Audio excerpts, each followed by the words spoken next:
I don't know about this one. Do you think you'd survive the night at Fazbear Frights? When I tell you I've already hammered out a 200-page fan screenplay for the FNAF movie 2, I'm not playing around. Yeah, I have some thoughts on where this franchise should go next. But hey, considering Jason Blum and the rest of the production team have hammered home that these movies are for the fans, I think it's justified. And that's kind of the point of today's list.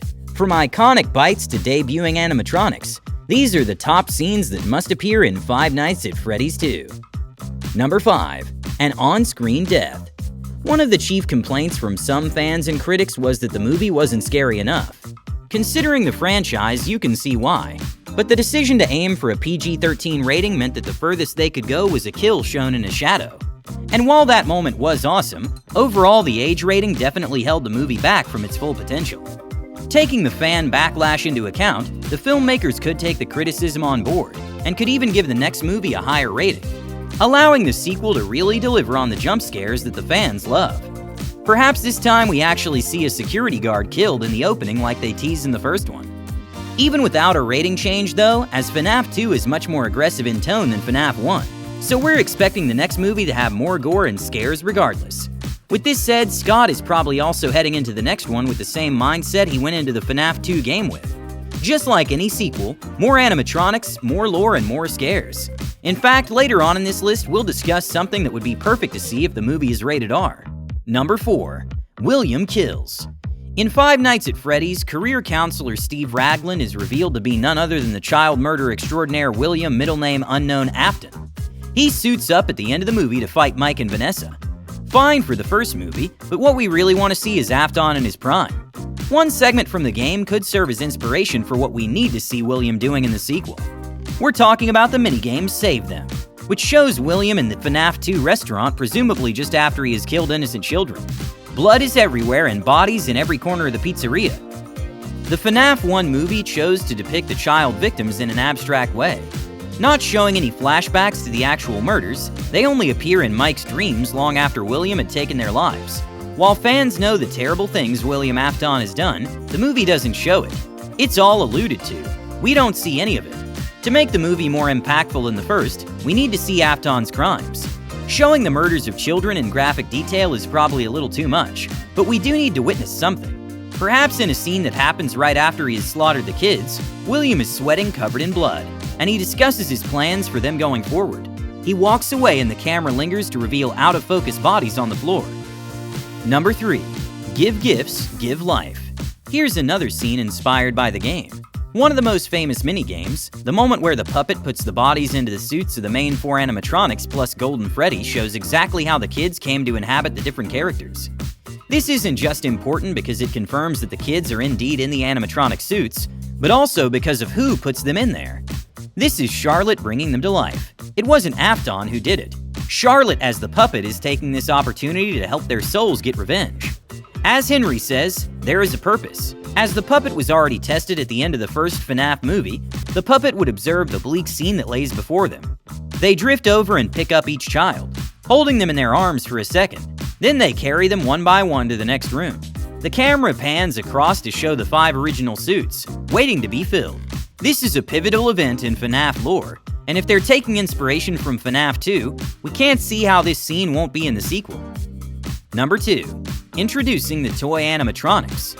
If the FNAF Movie 2 follows the chronological order of the games, it's likely that the Toy Animatronics will be featured.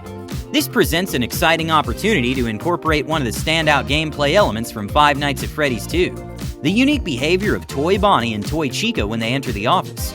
While other animatronics like Mangle, the puppet, and the various Wizards executed a similar leap jump scare, Toy Bonnie and Chica create a haunting experience by slowly moving across the player's field of view. This sequence, where players must don the mask and wait, is particularly terrifying due to the flashing, glitching, and the eerie distant gaze of Toy Bonnie as it glides across the screen. The visual element is considered one of the coolest in the second game, and fans hope to see it adapted to the big screen. While this might seem less significant in terms of the storyline, the essence lies in how the filmmakers will spotlight the distinction between animatronics in the first movie and the new ones in FNAF Movie 2. Despite FNAF enthusiasts recognizing these differences, there is a potential for confusion among the average moviegoer regarding why Freddy and the gang look so different. The audience will know the threats are even more threatening this time around. The scene would obviously have to end with the new unnamed security guard crammed into the iconic Freddy mask. Heavy, labored breathing permeates the room as the guard forces the mask onto their face. The mask's lifeless eyes stare out into the abyss as Toy Bonnie eerily flashes past the cutaway holes, its distorted features casting a nightmarish glow. This is the first fake-out jump scare. The guard removes the mask and slowly looks around. Bam! Balloon Boy appears. Fake-out jump scare 2. The guard regains his composure and even chuckles. There's nothing to be afraid of. Just as he thinks he's safe, eerie static can be heard. And just like that, slightly out of frame, Mangle appears and takes out the guard. Ideally, Mangle would appear out of focus or in a shadow or something to save its full reveal for later in the movie, because we just know Jim Henson is going to crush the design of this thing. But it also plays on an idea I would like to become a running theme moving forward in this franchise. And this is that Foxy, or a version of Foxy, has the first kill in each movie. But beyond all of this, we've just sprawled FNAF 2 in the audience's face in one freaking scene. I mean, we've got the Freddy mask, Toy Bonnie's iconic fright, and Toy Animatronics galore. Also, we've more than sufficed fans' jump scare fix that many said was missing from the first movie. Number 1. The Bite of 87. Here's the big one. The Bite of 87 is the first huge piece of lore that basically single-handedly made the series addictive to fans and ensured its popularity forever. Ever since hearing of this incident, fans have been trying to uncover this series' secrets. And it goes beyond just the lore of the games. This short phrase has become one of the biggest memes, not just relating to Five Nights at Freddy's, but memes in general. Alright, Freddy! Yeah, sure, step aside, kid.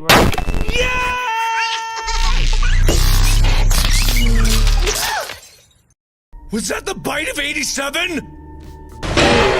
When it comes to the sequel, we expect the film to do more explaining of the backstory. The first film is mainly about Mike, with the ending revealing a little of Afton's backstory.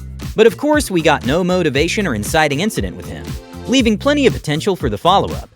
This scene is an absolute must. Including the Bite of 87 in the movie would be one of the most fan-pleasing things they could do. Now, when it comes to its depiction in the movie, firstly, it's not a death. Despite the messed up nature of the bite, the victim doesn't die from their injuries, so it wouldn't add to the kill count, leaving even more room for actual kills. Secondly, the timeline implications. The Bite of 87 is one of the most essential parts of the FNAF timeline, the event that changed so much in the FNAF world. No, not that one, the FNAF 2 restaurant closing, the suits no longer roaming during the day, the bad reputation Freddy's gets. It really does change everything. In the end, what's the point of having these movies on the big screen if they're not going to show the important moments we've been imagining in our minds for years? In terms of the scene itself, we know surprisingly little about how the incident went down, so they have lots of different ways they could portray it. All we know is it happens in a room full of parents and children, and the victim is a security guard. Also, how can we not mention the fact that Scott Cawthon has already said he wants Markiplier in the sequel? So if we could get him involved in the Bite of 87 scene, that would be chef's kiss. Oh, beautiful. And that's our list of scenes and moments we want to see in FNAF Movie 2. Which scene did you think sounded the most compelling? Did we miss a moment? Leave a comment below and let us know. Don't forget to keep it spring-locked to the channel, and we'll see you in the next one. Monsters, tell me, do you believe in those monsters? I'm talking dreams so big.